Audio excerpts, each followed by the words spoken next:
Apa itu adalah mistake pada saya tak nak benda tu jadi lagi.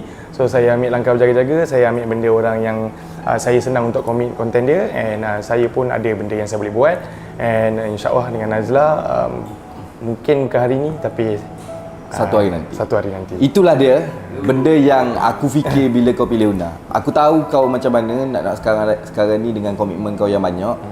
So aku tak rasa yang mu boleh go, and sebab tu mu pilih Una. Sebab mu tahu niche content dia masak. So komitmen untuk bagi kau Una hanyalah dekat office selalunya mostly. Jadi aku dapat tangkap, aku dapat baca apa yang kau pilih tu, pilihan kau. Jadi aku respect, dan aku rasa this is a good thing for you juga.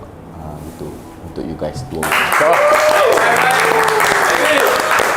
Okay. Jadi manakah korang pun tak pernah juga di partner kan. Jadi inilah partner terbaru, Shana.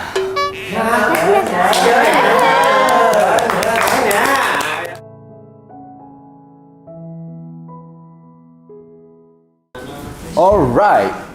Jadi tinggal lagi 1, 2, 3, 4, 5, 6, 7. So kita akan pergi ke seterusnya. Nama